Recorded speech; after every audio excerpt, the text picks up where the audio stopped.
क्या चीज मोदी जी ने किया है? एक काम कोई मुझे बता दे कि बिहार वासियों के लिए मोदी जी ने किया है, तो मैं उस व्यक्ति का चरण धो के पीने को तैयार हूं। वो दिन दूर नहीं है कि जो नेता जनता से किए वादे पे खड़ा नहीं उतरेगा। तो कुछ फिल्मों में आपने देखा होगा कि नेताओं को दौड़ा दौड़ा के कैसे स्वागत करता है जनता। तो मधुबनी की जनता सर पे भी बिठाना जानती है और सर पे से उतारना भी जानती है। तो अशोक यादव जी को सर पे बिठाया था, उतार के नीचे फेंकने का काम करेगी यही। मोदी जी सिर्फ एक जुमले के भंडार हैं, बाकी उनके पास कुछ है नहीं। और वैसे भी मोदी जी सिर्फ गुजरातियों के लिए बने हैं, बाकी भारत में किसी जनता के लिए नहीं, खासतौर से बिहार के लिए तो भारतीय जनता पार्टी है ही नहीं। 10 साल के कार्यकाल में एक कार्य कोई ऐसा गिनवा दे भारतीय जनता पार्टी का, कोई भी लीडर मैं कह रहा हूं। और जो अभी वर्तमान में हमारे अशोक यादव जी हैं मधुबनी के सांसद, अगर एक सुई इधर से इधर भी हिला दी हो तो मैं उनकी गुलामी करने को तैयार हूं। मुकेश सहनी को ही आप देखिए ना, 3 लोकसभा का, और उधर क्या मिला? बीजेपी की तरफ एक भी नहीं।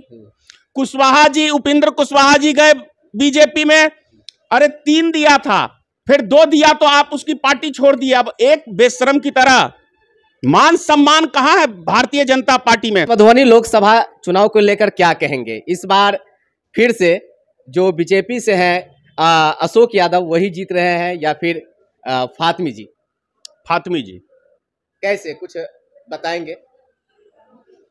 मोदी जी के 10 साल कार्यकाल में देश की जनता देख चुकी है कि मोदी जी सिर्फ एक जुमले के भंडार हैं, बाकी उनके पास कुछ है नहीं। यदि है तो हिंदू मुस्लिम है, जातिवाद है, उल्टे सीधे मतलब मोदी जी के जो भी हैं भाषण हैं, उससे आम जनता का कोई फायदा नहीं होने वाला। और वैसे भी मोदी जी सिर्फ गुजरातियों के लिए बने हैं, बाकी भारत में किसी जनता के लिए नहीं, खासतौर से बिहार के लिए तो भारतीय जनता पार्टी है ही नहीं। आपका तो 10 साल के कार्यकाल में एक कार्य कोई ऐसा गिनवा दे भारतीय जनता पार्टी का, कोई भी लीडर मैं कह रहा हूं।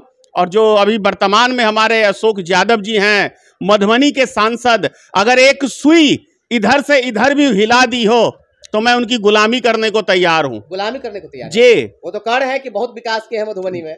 हाँ, विकास किया है ना, गिनाइए तो। धारा 370 हटा है ना जम्मू कश्मीर का, उससे मधुबनी का क्या लिया लेना देना है। फिर पत्रकार ने पूछा कि भाई विकास गिनाइए मधुबनी का, तो उन्होंने गिनाया नक्सलवादी समाप्त हो गया। तो मधुबनी में कहा नक्सलवादी है भाई? तो ये एक सांसद का बेतुका बयान, इससे देश की जनता का और मधुबनी की जनता का भला नहीं होने वाला। तो मधुबनी की जनता पूरे बदलाव के मूड में है। और उससे भी बड़ी बात, जो इस बार माननीय तेजस्वी यादव जी, लालू जी जो राष्ट्रीय अध्यक्ष हैं, उन्होंने जो टिकट का वितरण किया है, हर वर्ग को सम्मान दिया है, तो इससे चर्चा का बाजार गर्म है। जो माई समीकरण से प्रसिद्ध थी आरजेडी, वो समीकरण को खत्म कर दिया है माननीय अध्यक्ष जी लालू जी ने, और हर वर्ग के लोगों को टिकट दिया है। और खास तौर से मेरे कुशवाहा समाज को 6-6 टिकट देने का काम किया है।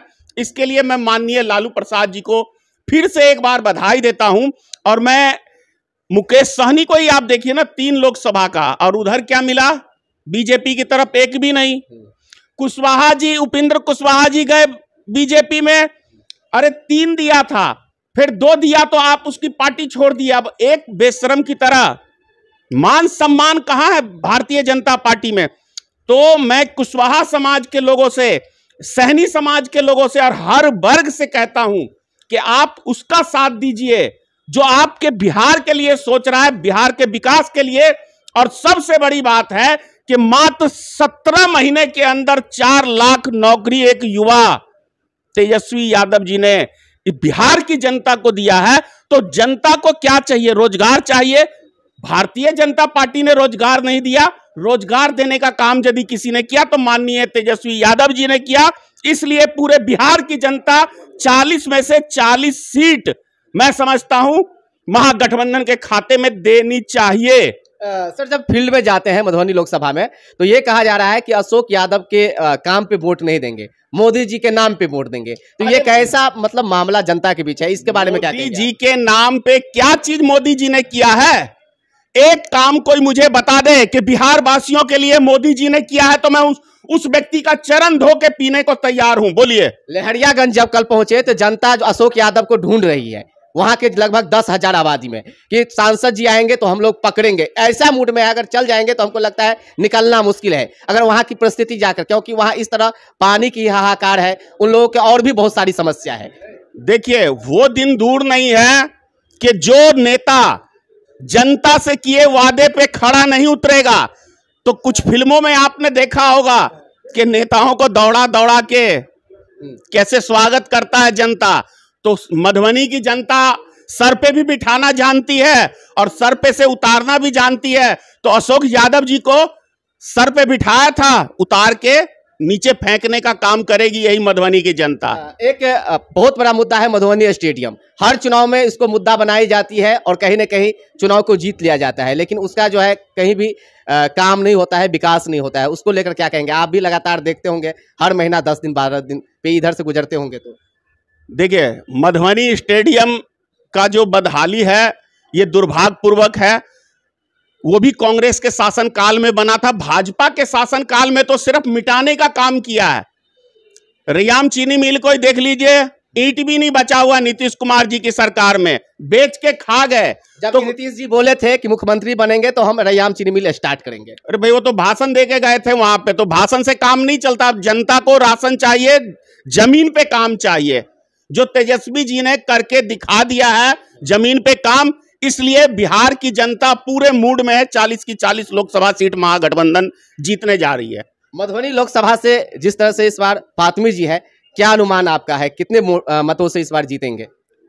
लाखों वोटों से मेरे हिसाब से जीतेंगे। मुझे पूर्ण विश्वास है कि मधुबनी की जनता पूरे बदलाव में है और भारी मतों से फातमी जी जीतेंगे, ये पूर्ण विश्वास है।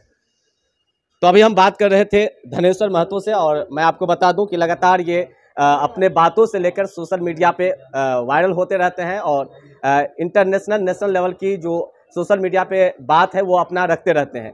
काफ़ी ज़्यादा ये सोशल मीडिया पे एक्टिव रहते हैं और आप लोग इनको देखते भी रहते हैं। अभी हम मधुबनी लोकसभा चुनाव के लेकर धनेश्वर महतो जी से बात किए हैं। आप लोगों को ये वीडियो कैसा लगा कमेंट करके बताएंगे। बहुत बहुत धन्यवाद।